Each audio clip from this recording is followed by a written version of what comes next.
Estamos aquí en Rectoría, la Rectoría de la Universidad La Gran Colombia. Y hoy vamos a invitar aquí, a Rectoría, a un muy buen amigo de esta casa, una persona que se hizo conocer por defender posiciones libertarias, incluso después de haber aspirado a la Cámara de Representantes por Bogotá en el Partido Conservador, renuncia a ese partido y crea con otros el movimiento político libertario. Se la juega además por ser candidato a la alcaldía de Bogotá por ese movimiento libertario. Ya nos contará cómo le fue.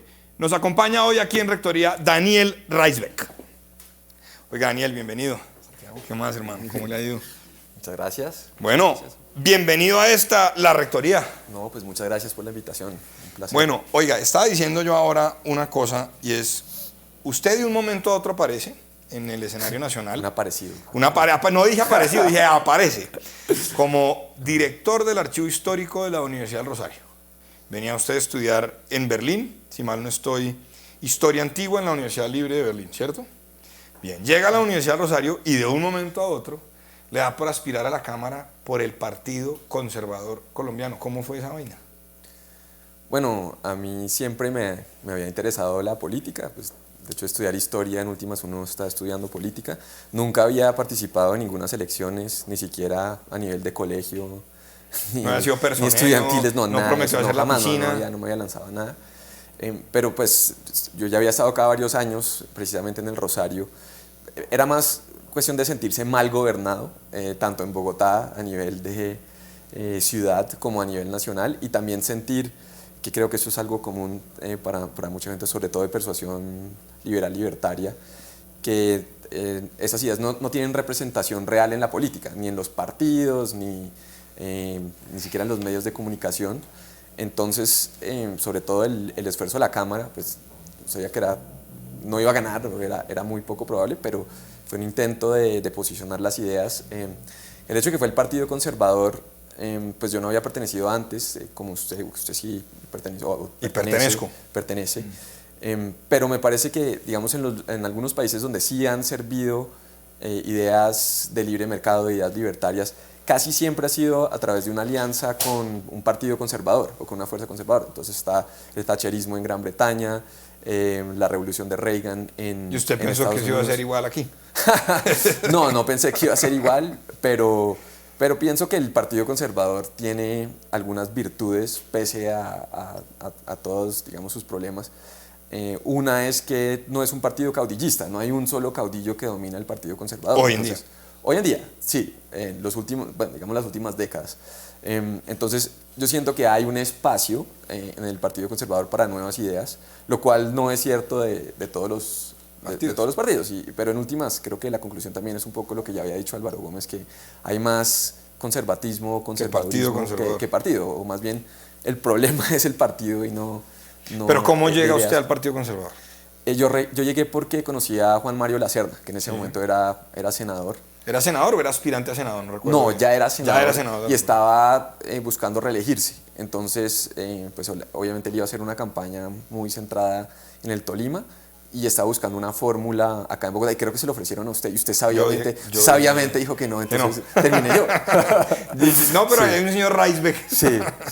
Yo fui el único que... ¿Cuántos votos sacó usted a la Cámara? Unos 3.300. Sí. Bueno, pero eso en un primer ejercicio es un buen resultado electoral. Sí, no, y creo que en ambas campañas algo que yo resalto es el número de votos versus la inversión, que realmente invirtió poco. Sí. ¿Cuánto cuesta una campaña de la Cámara? No, esa campaña... No la suya, sino en general, usted 40, estuvo ahí metido. Pues usted sabrá cuál es el límite, estamos hablando de... El límite obviamente no se cumple, pero sí, no se cumple, pero así cumpliendo el límite... Usted se gastó 40 millones. Sí, y a la alcaldía más o menos lo mismo, excepto que bueno, la alcaldía fue un poco más por el esfuerzo de las firmas y todo eso, pero yo sí resalto eso porque usted dice, bueno, usted se quemó, bueno, sí, pero miremos cuál fue el efecto, sobre todo basado en ¿no? el input y cuál fue el output. Y en ese año, que fue 2014, me corrige, sí. El Partido Conservador solo logra una Cámara de Representantes. Claro, que es lo que ha venido logrando hace ya varios años. No estoy seguro. ¿Cómo se sintió usted allá? Porque usted además después renuncia al partido.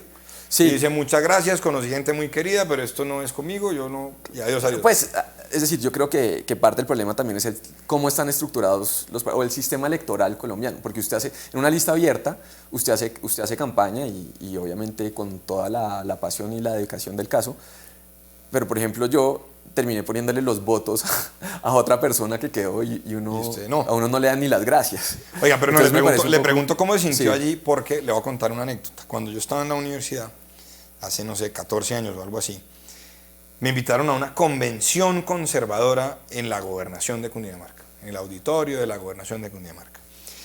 Y cuando yo llegué, había un joven, un orador importante, digamos, hablaba muy bien, ¿no? Un orador importante, hablaba bien.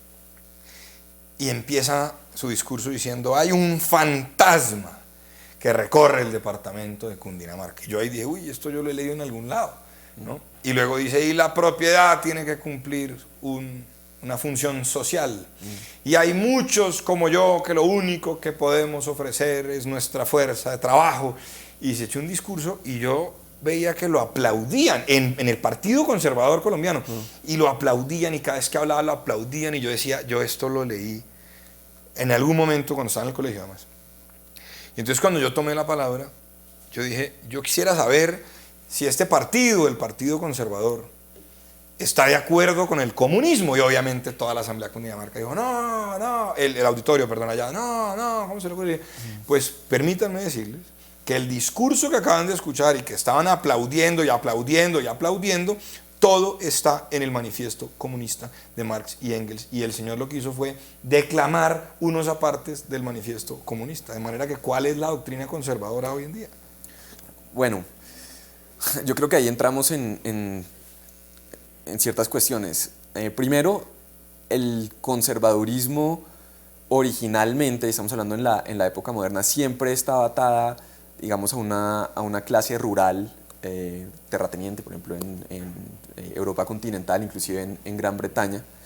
Y si uno mira al principio del siglo XIX en Gran Bretaña, el Partido Conservador no era el partido de lo que uno diría el libre mercado o el libre cambio, o ideas que hoy en día llamaríamos libertarias, sino era más el partido, por ejemplo, del ejército, de la monarquía y también de los terratenientes, que estaban en contra, por ejemplo, de la liberalización, por ejemplo, de importación de grano, de maíz y este tipo de cosas. Entonces les convenía que el precio de la comida, por ejemplo, fuera alto, pues porque eran los productores y los dueños. El partido que lidera esas ideas en ese momento es el partido Whig, que luego se convierte en el Partido Liberal, pero eventualmente el Partido Conservador, el Partido Liberal se divide y el Partido Conservador termina asumiendo esas banderas. Entonces hay una unión entre liberalismo y conservadurismo. Y luego surge el Partido Laborista, que representa más ideas realmente socialistas o progresistas, dependiendo del ala. Entonces, ese tipo de posiciones es normal en partidos conservadores. Yo creo que en Colombia el Partido Conservador no ha enfrentado esa realidad ideológica. Nos quedamos en el siglo XIX. ¿Qué significa ser un partido conservador hoy en día? En el siglo XX, a finales del siglo XX o en el siglo XXI. O sea, por ejemplo, uno de los grandes abanderados de los aranceles a las manufacturas que vienen de afuera es hoy el Partido Conservador. Uno de los abanderados de las medidas de estabilización de precios, que no es otra cosa que invertir plata para sostener unos precios mínimos, que eso evidentemente es contrario a las lógicas del libre mercado, es el Partido Conservador. Claro, hay muchas sospechas, reticencia hacia el libre mercado, porque creo que no se ha hecho el esfuerzo de dar los debates internos, tampoco ha habido figuras que defiendan estas ideas. Pero yo insisto que si hay algún partido donde posiblemente se podrían defender es el Partido Conservador. Entonces usted dice que todavía están a tiempo. Es posible, si tienen la voluntad. Lo que pasa es que de leer a Hayek. Uno entra al Partido Conservador y uno lo que ve, y como usted dijo, yo tengo muchos amigos allá, muchas personas que respeto, pero en general uno ve que hay muchas ganas de tener puestos públicos. Ah, sí, eso sí es. Entonces, ya sea a nivel local, Bogotá, o a nivel nacional. Entonces, en esas las ideas que gobiernan, literalmente gobiernan con puestos públicos, pero no hay un interés por este tipo de cuestiones, pero sí puede surgir, es decir, no es imposible, y creo que bajo el sistema electoral colombiano sí vale la pena hacer el esfuerzo de dar esos debates ideológicos dentro del partido. No tiene que ser únicamente dentro del Partido Conservador. De otros partidos. Claro, pero yo sí veo, por ejemplo, el Partido Liberal sí completamente perdido y ellos sí tienen una dirección más clara hacia el progresismo y el proteccionismo y pues son miembros de la Que es Internacional interesante, ¿no? Socialista. El Partido Liberal en un momento, Florentino González, Manuel Murillo Toro, etcétera, tenían unas ideas mucho más liberales en términos económicos. Claro. Y luego a principios del siglo XX asumen todo este tema de la socialdemocracia. Bueno, de hecho el Partido Liberal hoy está en la Internacional Socialista, etcétera. Pero los conservadores no sueltan el proteccionismo, es decir, se siguen quedando ahí, son promotores de sindicatos, etcétera, que está bien que lo sean, pero pues que tengan unas ideas claras. Pero le cambio el tema. Su papá y su mamá.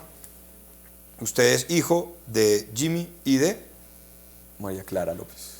Muy bien. ¿Y cómo es su relación? Hijo único, además, de ese Sí, de ese pues matrimonio. de ese matrimonio sí, pero tengo medio hermanos del primer matrimonio de mi papá. O sea, usted fue hijo único. Sí. Cuénteme un poquito de su familia, paterna y materna.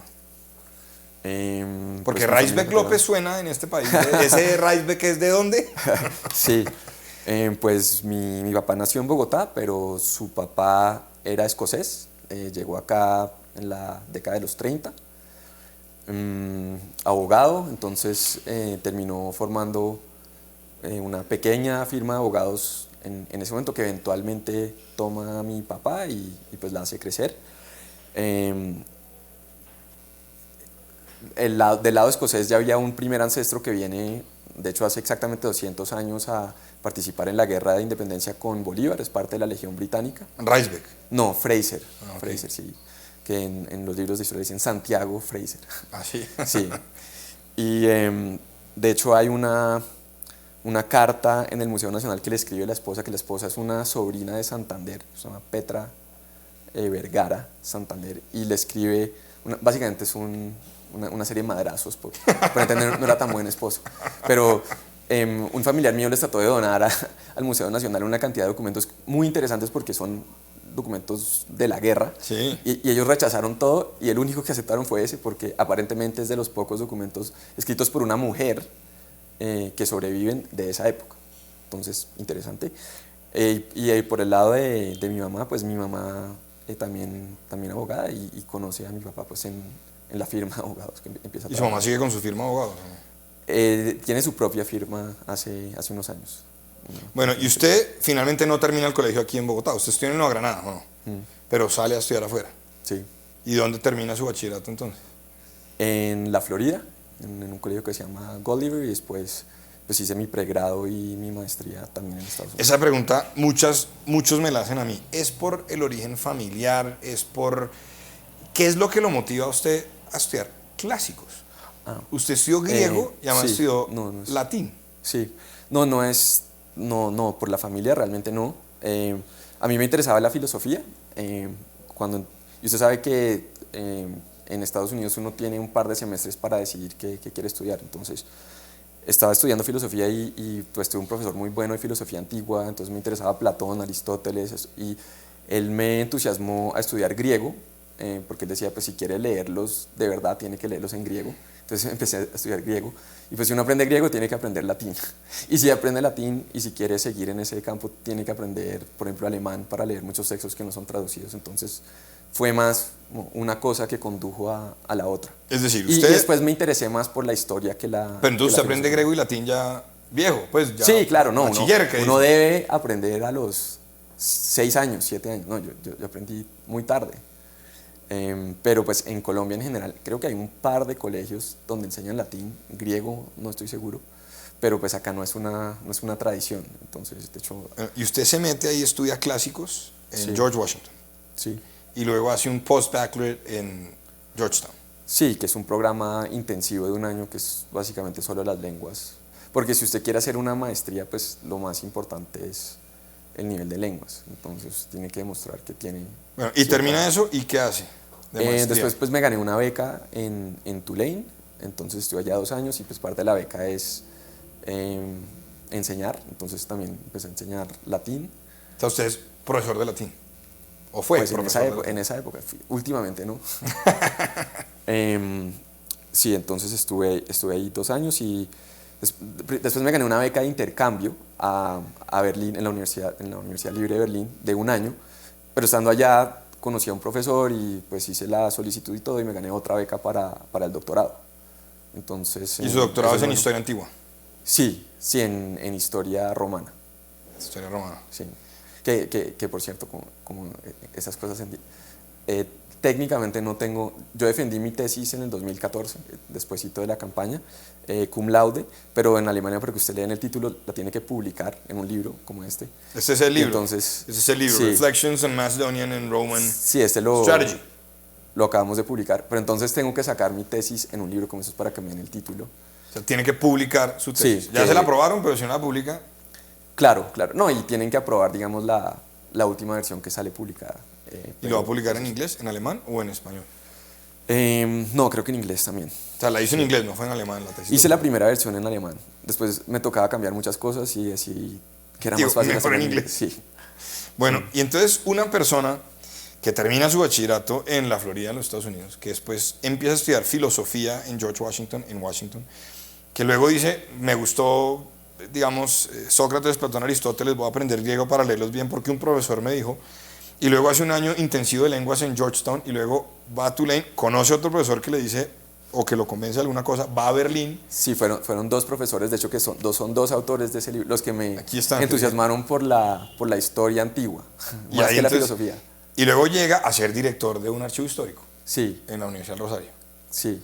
Y hoy en día es uno de los libertarios que la gente más conoce en Colombia y habla todo el tiempo de temas económicos. ¿Qué pasó? Bueno, de nuevo, estar interesado en la historia en últimas es estar interesado en la política, digamos, aprender de las constituciones antiguas, de dónde viene la democracia. Interesante, por ejemplo, mucha gente piensa que la democracia que tenemos, por ejemplo, en Colombia, viene de la democracia en Atenas. Eso es completamente falso. La democracia en Atenas es muy diferente. Distinto. Y bueno, podemos hablar de eso más Y además adelante. dicen, el término democracia viene del demos, que es pueblo, el kratos, que es gobierno, y eso no tiene nada que ver con Grecia. Bueno, no, sí, lo que no tiene que ver con democracia es el tipo de... Esta no tiene nada que ver exacto, con eso. Sí, de acuerdo. Sí. Entonces, eso, y también pues viendo, pues estaba entre Estados Unidos y Alemania en esa época, pero me impactó mucho la campaña presidencial en el 2008, que, bueno, esa fue la que eventualmente gana Obama contra McCain, pero uno de los candidatos dentro de la primaria republicana era un señor que se llama Ron Paul. Claro. Y me llamó la atención porque hacía unas cosas que parecían algo excéntricas, como eliminar la Reserva Federal, pero después me puse a investigar un poco también. Y dice, oiga, no está tan loco. Sí, no está tan loco y que hay toda una filosofía detrás. Entonces fue ahí, no fue por, digamos, mis cursos universitarios, que yo era oído de alguien como Friedrich von Hayek o Ludwig von Mises, fue a través de conocer a Ron Paul. Pero además de una situación particular, elecciones 2008, están ustedes. Sí, seguramente si no se lanza jamás hubiera sabido qué es. Y de ahí viene esta foto que lo va a mostrar. Mire, esto, algunos la tenemos también, ¿no? Les Marx More Mises. Sí. Eso está en portugués, ¿no? Sí, porque en Brasil hay un movimiento libertario muy fuerte, que de hecho ya tienen un partido que está en el Parlamento, tiene un gobernador que se llama el Partido Novo. Entonces esto viene de unos años atrás, que esta Menos camisa Marx y más Mises. Más Mises fue una especie de éxito. Y mire esa que le tengo aquí, mire esa también que le tengo aquí. Porque usted es solo tipo Braveheart contra el mundo, hablando de ideas de libertad, diciendo a la gente en Colombia, usted lo que tiene es que trabajar, no pretenda vivir del Estado, el Estado le está quitando una cantidad de cosas. Además esto lo saqué de su Facebook. Sí. O sea, usted es Daniel Braveheart Reisbeck.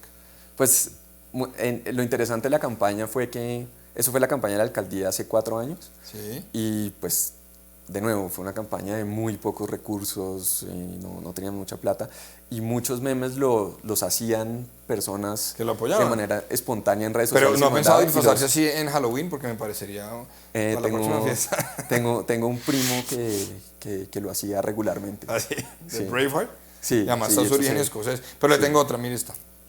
Esto es usted en la campaña a la alcaldía de Bogotá. Sí, ese es el cierre de campaña.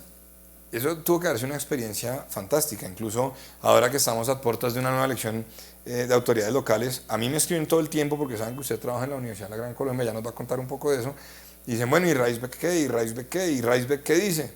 Yo no, Reisbeck dice que hay que defender la libertad, es todo lo que yo digo, pero digamos, no lo han llamado mucho, decirle hermano, y láncese, mire, Claudia López va a ganar. Sí, claro, no, pues, sobre todo en Twitter, a uno le dicen láncese y está bien, se aprecia mucho el apoyo y sí hay que construir este tipo de movimientos, pero es que una cosa es decirle a alguien láncese y otra cosa es yo lo apoyo. Uno tener digamos, en este momento mi situación familiar, usted sabe, tengo un hijo de 2 años, que realmente es mi prioridad, mi familia. Sí, claro, uno es candidato y uno tiene que dejar todo, también obviamente acá el centro de pensamiento en la universidad. Entonces tengo una serie de proyectos, tanto personales como profesionales, que en ese momento no puedo dejar a un lado y me parece muy importante. Y es muy costoso.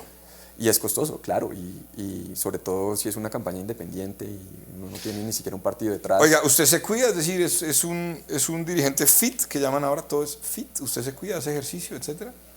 Yo sé que en Europa me tocaba subir todas las escaleras que hubiera, porque al doctor Reisbeck no le gustan los ascensores, pero yo no soy fit. Pero usted sí hace ejercicio, se cuida, etcétera. Pues no tengo así una rutina diaria, pero digamos ocasionalmente sí, pero sí subo escaleras. Se lo pregunto no, yo no, se lo pregunto por esta foto, porque ahí lo tengo usted, mire, Ah, Libertario, 13243. Eso fue la media maratón de Bogotá también del 2015. ¿Y está usted en la campaña? Sí, eso fue en la campaña y estábamos un día reunidos con el equipo, mañana es la media maratón. Y vamos. Vamos. Y obviamente cero entrenamiento, nada, lo hice, lo terminé, aunque si usted mira en la página no sale porque se me olvidó mi número, entonces me tocó pedirle prestado el número a otra persona, entonces algo bajo el nombre de otra persona, pero lo terminé y... ¿Cómo le fue? No pude... ¿Ya era un preludio a lo que iba a pasar en la campaña? No me acuerdo el tiempo, pero pues terminé. El punto es que después de eso no pude caminar como por 5 días. Las rodillas, sí. Sí, fue cero entrenamiento. Cuando estábamos viendo esta foto alguien decía, eso es un preludio a lo que le iba a pasar el día de las elecciones. Iba a quedar derrotado, y pues con mucho dolor. Bueno, sí, pero ahí tampoco tan derrotado. Pero... Bueno, y el Reisbeck de hoy, mire esta otra, el Reisbeck de hoy, usted estuvo además firmando autógrafos, aquí está usted, firmando autógrafos también con el profesor Naden, ¿no? Sí. De la Universidad de North Carolina, sí. Chapel Hill. ¿Cómo fue esa experiencia en Filbo? Es decir, yo pienso, bueno, Daniel Reisbeck llega a Estados Unidos, director del archivo histórico de lo que algunos dicen la primer claustro unitario de este país, aspira a la Cámara por el Partido Conservador con Juan Mario Lacerna en su fórmula del Senado, quiere hacer muchas cosas, se desilusiona, se retira del partido, va al movimiento libertario, bueno, y ahora estaba en Filbo lanzando el libro que edita con el profesor Naden y ya trabajando otra vez en una universidad que es la Universidad de la Gran Colombia. Es la puerta giratoria. Sí, usted la academia va y vuelve a la academia, y luego vuelve a la academia, ¿no? Sí. ¿Cómo le fue en Filbo? No, muy bien, porque obviamente es un libro muy especializado. Pienso que una persona no especializada lo puede leer, pero sí es especializado. Pero lo que tratamos de hacer fue explicar la relevancia, por qué estudiamos esos, pues porque uno en últimas sí estudia esos temas algo remotos, pero yo sí creo que hay una relevancia. Entonces empezamos a explicar desde nuestro punto de vista por qué es importante la historia militar, que está completamente relegada en Colombia a las Fuerzas Armadas y a las academias militares. Que yo sepa, no hay ninguna universidad que tenga, por ejemplo, una cátedra de historia militar. Y pues si uno no estudia la historia militar, no está estudiando uno de los aspectos más importantes de toda la historia. Pero es que además en el libro ustedes hablan no solamente de estrategia militar, de decisiones en el gobierno, de las preocupaciones que tenía el emperador y la relación que eso tenía con la estrategia, la relación del gobernante con sus súbditos. Es decir, no es un libro que no esté vigente, digamos, es un libro que tiene vigencia hoy. Por supuesto, y de hecho, como se menciona en la introducción, el libro que causa todo este debate de la gran estrategia del Imperio Romano, lo escribe un académico que se llama Edward Luttwak durante la Guerra Fría, y hay claros paralelos entre Occidente siendo Roma y lo que hay más allá, que obviamente en la época romana no era la Unión Soviética, pero eran muchos de los pueblos que más adelante van a ser parte de la Unión Soviética y son, digamos, no occidentales.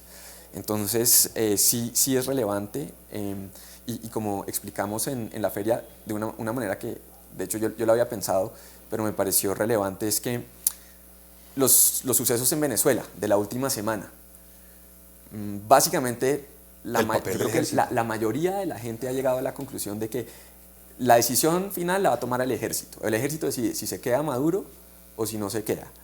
O si no, va a haber una intervención militar. Muchos venezolanos quieren una intervención militar extranjera de Estados Unidos y posiblemente aliados como Colombia y Brasil. Pero el punto es que las Fuerzas Armadas importan. Son las que definen. Sí, las fuerzas, ya sea venezolanas, exteriores, los cubanos. Entonces, si el ejército importa, entonces por lo tanto importa la historia militar, ¿no? Y si la historia militar importa, yo creo que hay que ir al principio desde un punto occidental y empezar con los griegos y los romanos. Y obviamente hay cosas previas, Sun Tzu y batallas del cercano oriente, pero desde un punto de vista occidental lo esencial es empezar acá, en Grecia y en Roma. Estamos con Daniel Reisbeck aquí en A Rectoría, en Telamiga Internacional. Ya volvemos.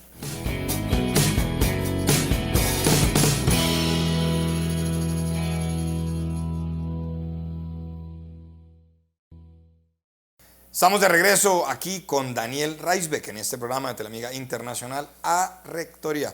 Bueno, Daniel, ya hablamos de su familia. Usted nos comentó hace unos minutos que lo más importante en su vida pues es su familia. Ahí está Jimena, su esposa, y Archie.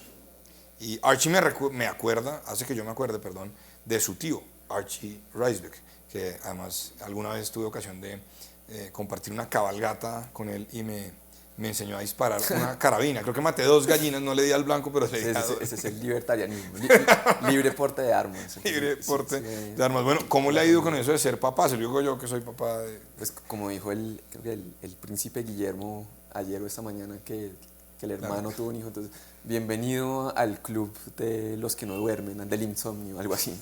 Entonces estoy en esas ya. Pero bueno, ya tiene 2 años Archie, ya sigue derecho, ya puede descansar o no.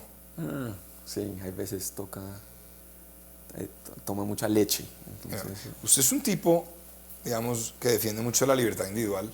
Usted es un tipo muy libre, yo que más o menos lo he venido conociendo en estos años, y un hijo le cambia la vida a uno.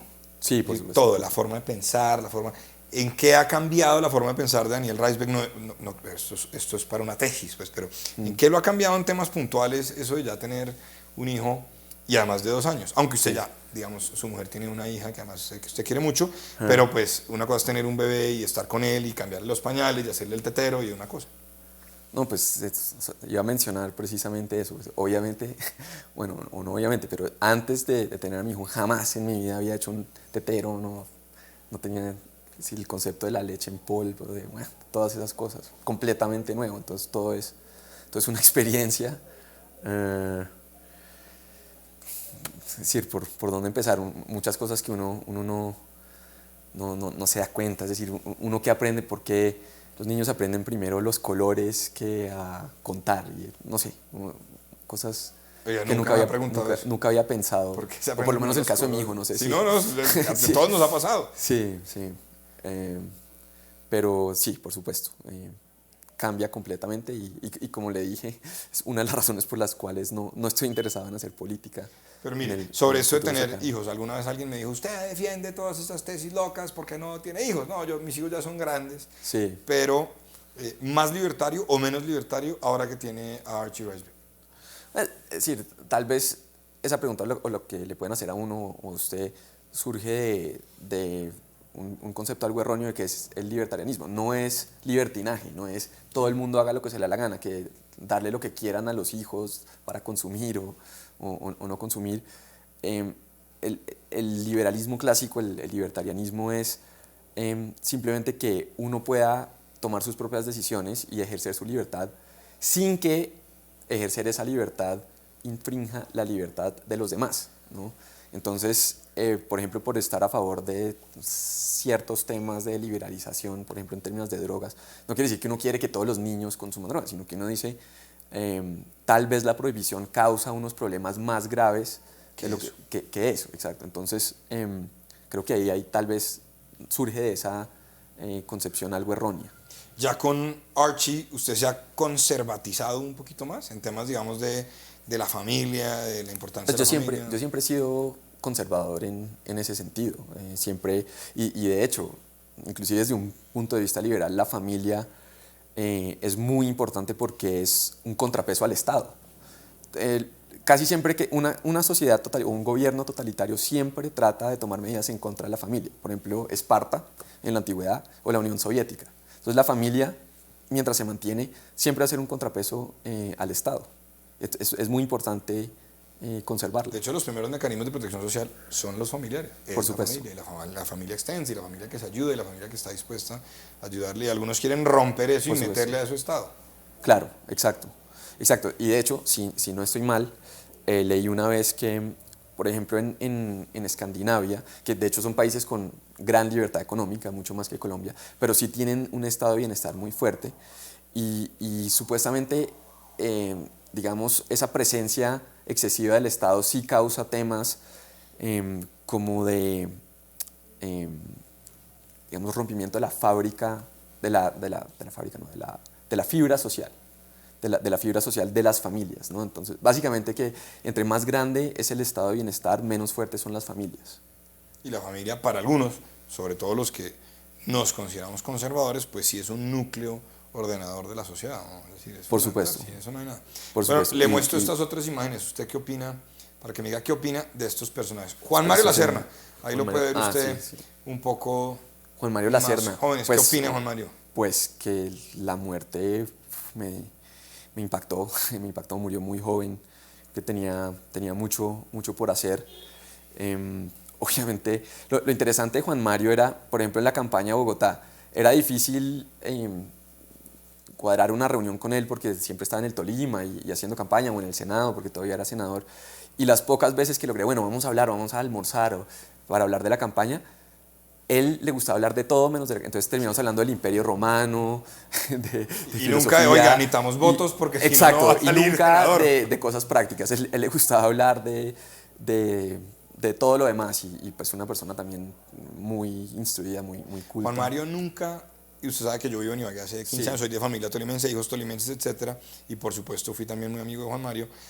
Y Juan Mario nunca entendió el tema de la dinámica electoral. O sea, él nunca entendió que estaba en el Senado porque había sacado unos votos, claro, y que si quería seguir en el Senado tenía que incrementar esos votos o mantener los que tenía. Él como que no entendía esa vaina, entonces él estaba hablando de la reforma tributaria y entonces hablaba de lo que estaba pasando en Estados Unidos y entonces estaba hablando de Francia y lo que estaba pasando pues con los partidos franceses y uno le decía, venga, ¿y los votos? Claro. Como que no le gustaba. Bueno, otra cosa y que hemos discutido es que Juan Mario, en mi opinión, él nunca se creyó o nunca se vio como un político con potencial de opinión, votos de opinión, porque él tenía todo el perfil para ser, guardadas proporciones, un Claudia López de la derecha. Digamos, alguien que jala desde el Senado. Muy amigo de Robledo, además. Sí. Juan Mario Lacerna, muy amigo de Robledo. Sí, bueno, Robledo eso era... del otro lado, eran amigos. Sí, entonces... eso era interesante y era pues una persona muy técnica, obviamente había estado en el Banco de la República y en varios otros cargos, pero que terminó metido en una política electoral regional y quedó como entre ambos mundos. Eso le iba a decir, mire, una de las cosas que yo recuerdo de esa campaña 2014 es que Juan Mario Lacerna, para algunos en Bogotá, seguramente para usted, era un líder de opinión. Claro. Es decir, era un tipo técnico. Cada vez que había una reforma tributaria, pues como él había sido codirector del Banco de la República, había trabajado en el Ministerio de Hacienda, etcétera, pues era una autoridad en el tema, era un gran economista. De hecho, cuando fallece es director de la revista Dinero y era panelista de la FM, etcétera. Pero en el Tolima la gente lo quería ver como un político pues de maquinaria, que ayudara en las gestiones de los municipios, una cosa a la otra y demás. Y entonces en Bogotá muchos lo empezaron a ver como un político pues regional y clientelista como todos algunos que hay. Claro. Y en el Tolima no lo veían como un líder de opinión y entonces terminó... La otra cosa, cuando uno conocía a Juan Mario, es que él era muy tímido. Entonces, él le costaba proyectarse, por ejemplo, en los medios. Yo creo que él durante estos 4 años hubiera podido tener mucho más impacto mediático. Él tampoco necesariamente le gustaba la polémica, salir, digamos, a atacar una política del gobierno o de algún otro partido. Era más conciliador, pero pues eso no vende. Pero se le salían sus cosas, ¿no? No, se le salían sus cosas. Alguna vez, yo no me acuerdo cuál fue el asunto puntual, pero algo dijo y yo le dije, Juan Mario, ya para eso, y dijo, mire, ya me puse el guante, ya me toca seguir en esta pelea porque se me salió la frase, ya no puedo echar para atrás. Sí, pero eso fue después de salir del Senado. Sí, fue después, del Senado. Le muestro otra. Pacho Santos. Pues yo terminé teniendo una muy buena relación con Pacho Santos durante la campaña del 2015, que pues es raro porque uno al principio pues no conoce a los rivales personalmente y tal vez tiene algunas nociones preconcebidas, pero yo sí, digamos, me parece que tiene un don de gente, saluda a todo el mundo, A todo el mundo, bueno, tiene ese talento, digamos, ese carisma. En un momento él me decía, oiga, me gusta su propuesta, ¿la puedo tomar? Por supuesto, es que de eso se trataba mi campaña. Sí, claro, si mis propuestas las nosotros aplicaba, a hablar. exacto, entonces, y pues en ese sentido nos entendimos muy bien, nos hemos visto un par de veces, pues antes de que fuera embajador, pero después de la campaña, y decía algo interesante que él en una ocasión dijo, yo sí creo que hay que decir que en Colombia se necesita una derecha y hay que decir, dice, yo soy de derecha y nada de esto de centro y eso que le querían meter más en el partido. No sé cómo, cómo en el Centro Democrático interpretaron eso. En ocasiones es mejor la dignidad de la derrota que una ruidosa victoria y por eso le muestro este otro. Borges.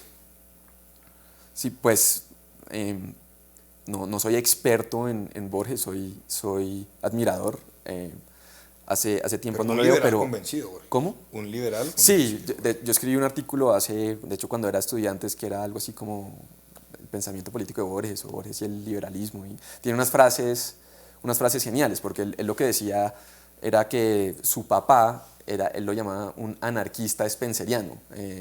Herbert Spencer escribió el libro El hombre contra el Estado, entonces tiene unos elementos muy libertarios. Pero yo creo que Borges sería lo que hoy llaman anarcocapitalista, porque él habla en entrevistas acerca de la idea de que el Estado eventualmente va a desaparecer, de que no tiene ningún sentido que haya una línea imaginaria y que de este lado el país se llame de cierta manera y del otro lado de otra, que si uno lo piensa tiene sentido. Históricamente se puede disputar esa tesis y claro, él lo impactó también mucho haber vivido en Suiza y tiene unas frases geniales porque dice, me impactó, llegamos a Suiza como buenos latinoamericanos y preguntamos quién era el presidente y la gente no sabía. En Suiza hay un ejecutivo, básicamente que se rotan y son varios, entonces viniendo a esos países que uno ve, pues Chávez es el mejor ejemplo, Chávez ni siquiera viendo en Venezuela, pero lo veía hasta en la sopa. Entonces uno llegar allá, y pues Borges tuvo la época de Perón, por supuesto, llegar a Suiza y que la gente ni siquiera sabe quién es el presidente y le parecía genial. Y un poco y él decía, obviamente estaba en contra de cosas como la pornografía y la vulgaridad en general en la sociedad, pero él decía, es preferible tener eso que tener un control del Estado, que sea el Estado el que regula y nos dice qué podemos ver y no. Carlos Gaviria citaba mucho a Borges y alguien me decía, yo creo que él lo leía, pero de pronto no lo entendió como tan a fondo, pero no se le muestro otra. Enrique Peñalosa, hoy alcalde otra vez de Bogotá, creo que es el alcalde con la imagen desfavorable más alta en Bogotá. Pues yo creo que Peñalosa le diría a usted que durante la primera alcaldía también tuvo una imagen muy desfavorable, también lo querían sacar, pero él dice que hizo las obras y las construyó y toda la ciudad está en hora, más o menos como ahora. En esa época el periodo era de menos años, sí, de menos y ya años. se le acabó la alcaldía y nos quedamos esperando, ¿no? Claro, entonces si realmente uno dice, yo lo que sí sé y lo que noté durante la campaña, a él le tocaba decir que iba a ser un metro, pues porque le tocaba por necesidad electoral, pero él nunca creyó en el metro. Él cree en Transmilenio, sí, él cree en Transmilenio. Y por la séptima y por donde pueda. Por y todos si lados, puede pasar, exacto, sí. por todos lados. Y yo en eso sí difiero con él, es decir, no es que eliminemos Transmilenio, que Transmilenio no sirva para nada, creo que sí tiene su función, pero no puede ser el único modo de transporte masivo en una ciudad. Entonces, Santiago tiene metro, Santo Domingo tiene metro, Panamá tiene metro y Bogotá. No, y bueno, ahí también hay una propuesta interesante que yo hice hace 4 años, me gustaría que algún otro candidato la tomara ahora, que es pensar si se hace un metro, creo que lo están pensando en Medellín, lo que hay que hacer es aprovechar el valor de propiedad a raíz de las estaciones, porque cualquier estación de metro necesariamente es un sitio estratégico. Entonces usted puede construir hacia arriba o hacia abajo un edificio de oficinas, apartamentos. Como es en como muchas Hong ciudades Kong, que tienen exacto. metro. Perdón, en Berlín también. Exacto. Y en Santiago también. Entonces usted lo que hace es generar, ese modelo se llama captura de valor, usted genera una renta y con esa renta puede financiar el metro, porque el problema de los metros es que son subsidiados en prácticamente toda ciudad del mundo que no tienen ese modelo. Y le voy a decir una cosa, en esto de captura de valor, una de las cosas que estamos haciendo aquí en la universidad es diseñando los nuevos edificios y la nueva infraestructura para que tenga también unos asuntos que podamos arrendar, y la idea es que a futuro, en unos 20 años, eso genere cerca del 20% de los ingresos de la Pues de la universidad, imagínese si porque es usted la forma de aplica tener ese más modelo al transporte público, porque, y claro, y cuando digo subsidiado, es decir, no es que subsidiado es que lo pagan unos y no los pagan otros, no. Cuando es subsidiado quiere decir que se paga ya sea vía impuestos, los impuestos locales en Bogotá, o vía deuda que emite el distrito, pero esa deuda también la pagamos nosotros eventualmente con impuestos. Es decir, todo gasto que haga el gobierno lo pagamos nosotros. Entonces no es que va a haber un metro subsidiado, que vamos a subsidiar la tarifa de Transmilenio y que no la paga uno. La paga uno. La termina pagando, tarde o temprano, de alguna manera. Bueno, le muestro otro. Gustavo Petro Urrego casi gana la presidencia. Casi gana. Casi gana la presidencia y ahorita está de minga en minga. Yo respeto, por supuesto, todas las posiciones políticas. ¿Por qué le genera a usted esas propuestas de Petro? Porque lo último que dijo Petro fue: yo no estoy por el socialismo, yo estoy por el desarrollo del capitalismo. Pero el otro día salió a decir que el capitalismo está colapsando y que ahora sí hay que reivindicar a Marx. Entonces, claro, él durante la campaña, a mí lo que me pareció increíble es que ningún periodista colombiano fue capaz de hacerlo responder preguntas seriamente, por ejemplo, acerca de su apoyo al régimen venezolano. Porque le hacían una pregunta acerca de Venezuela y él empezaba a hablar del petróleo, que el problema era el petróleo y el cambio climático. Y ahí se quedaba. Y todos los periodistas lo dejaban. El único que no lo dejó no fue colombiano, fue Jorge Ramos, el mexicano, que le dijo: bueno, ¿y usted cómo fue su relación con Chávez?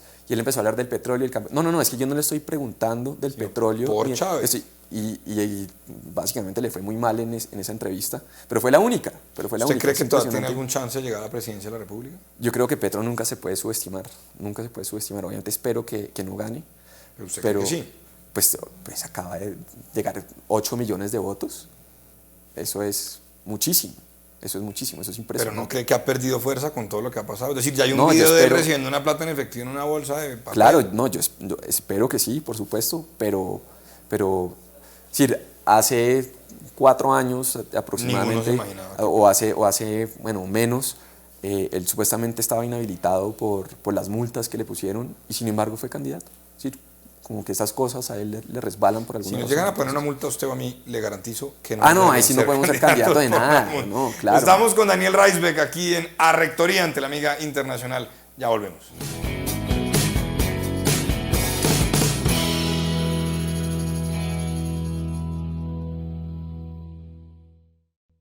Estamos de regreso aquí en Rectoría ante la Amiga Internacional con Daniel Reisbeck. Daniel, por ahí dicen que la vida es un meme. Y hoy en día me llama mucho la atención que, por ejemplo, mis hijos, cuando ven un meme, lo comparten, pero los pone a pensar. Por ejemplo, uno que tiene usted por ahí, La reforma tributaria, el gobierno exprime a un ciudadano. Bueno, eso lo comparte usted. Sí. ¿Qué opina de la última reforma? Bueno, pues ese meme hace referencia, pues no solo a la manera como exprime al ciudadano la reforma tributaria, sino también a lo de la economía naranja, ¿no? Que era el lema del gobierno. El gobierno Duque. Que es una de esas cosas que... Pues, que por cierto entiendo que en Seattle, hablando con los de Uber, pero aquí nos lo prohibieron. Sí, que no sé, dijeron que iban a hablar con Amazon, con Apple, con todos menos Uber. Entonces, sí, que de hecho yo comenté que esa situación es bien curiosa porque si usted mira en la práctica, lo que pasa es que el Ministerio de Transporte dice que Uber está prohibido, pero el Mintic dice que no está prohibido. Es una plataforma. La DIAN les cobra impuestos, para la DIAN es un contribuyente, pero para la policía es un delincuente, y si a usted lo cogen manejando un Uber, le quitan su pase por 25 años. Entonces, pero ahí no, alguien le podría decir: oiga, lo mismo pasaba con David Murcia Guzmán y DMG, pagaban impuestos, la DIAN cobraba impuestos y aún así pues era una captadora ilegal de recursos, o sea, hay que cerrarla. Sí, pero es decir, esa es una de esas cosas que hacen yo lo he llamado absurdistán, es una de esas cosas que creo que solo pasan en Colombia. Sí. La DIAN le cobra, pero usted es ilegal. Sí. O sea, solo falta que un mafioso declare renta y le diga: yo exporté 5 toneladas de coca y entonces el excedente es esto, y cóbreme el 39 que van a empezar a cobrar. Exacto. Bueno, le tengo otro meme que tiene usted compartido en sus redes.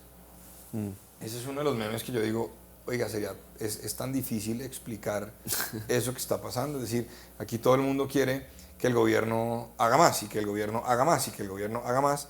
Yo a veces comparto con mis estudiantes, a ver usted qué opina, de primer semestre, y les digo, eso es como cuando usted se va a ir de fiesta y hace lo que hoy en día se llama la vaca. Cada uno pone una plata para irse de fiesta entre todos, para comprar un par de cervezas, para comprar comida, para comprar lo que sea.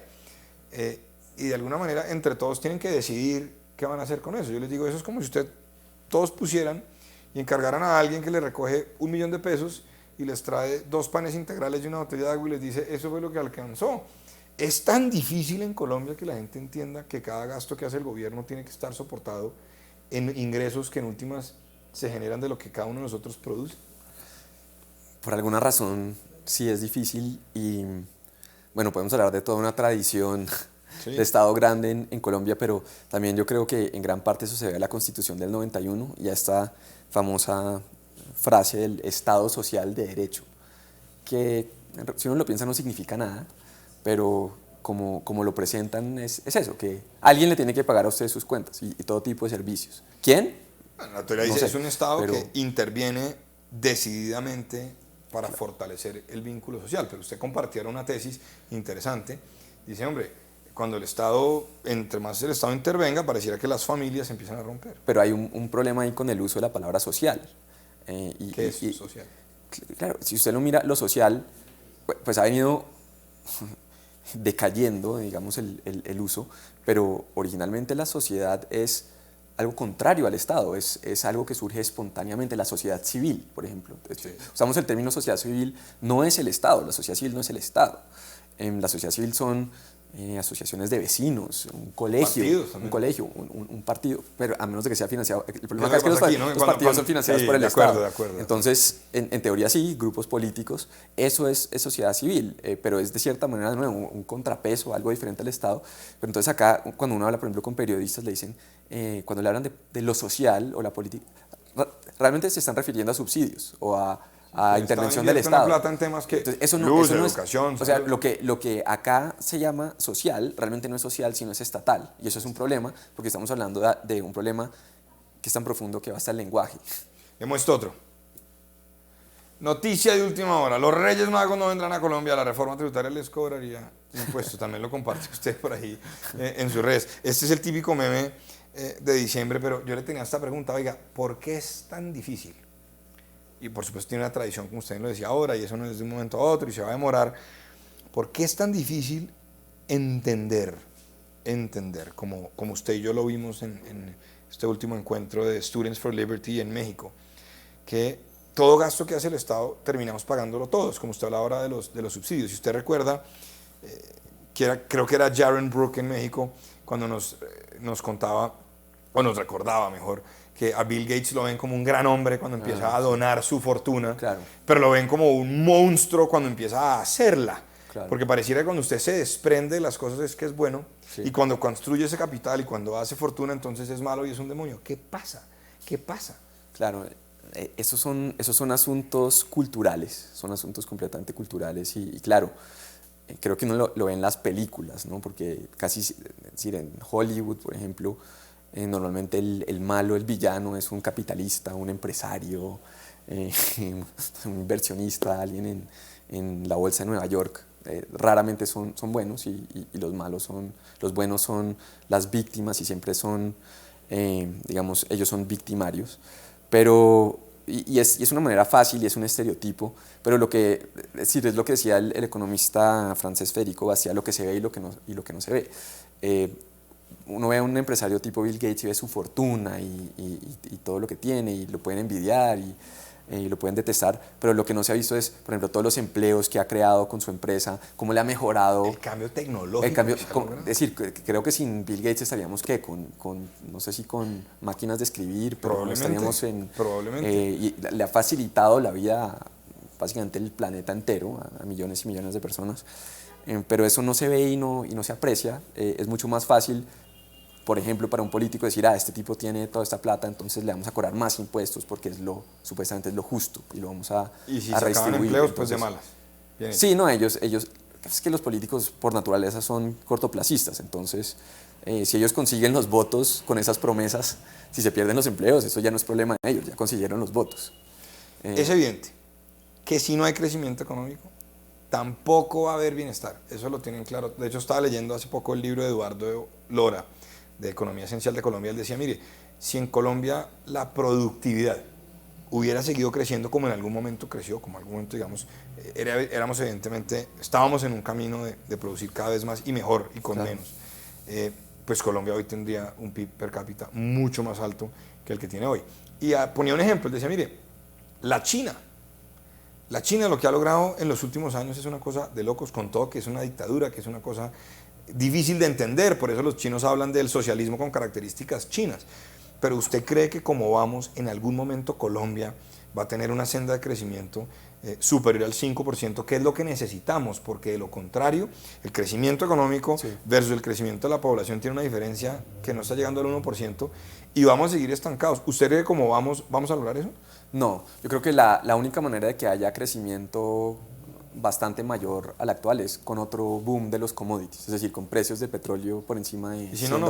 Si no, no. Es decir, no estamos desarrollando las fuerzas no, porque, productivas. y de hecho eso tiene que ver porque desde que nos volvimos un país petrolero, hay un poco el paralelo con Venezuela, básicamente esas rentas petroleras se están usando para pagar el mantenimiento del Estado, ni siquiera a inversión, que supuestamente es el gasto bueno, se van a mantenimiento y a la deuda. ¿Hacia dónde va Daniel Reisbeck? Hoy es director del Centro de Innovación y Liderazgo de la Universidad de la Gran Colombia, un centro de pensamiento que promueve la libertad económica, los derechos de propiedad, las nuevas tecnologías.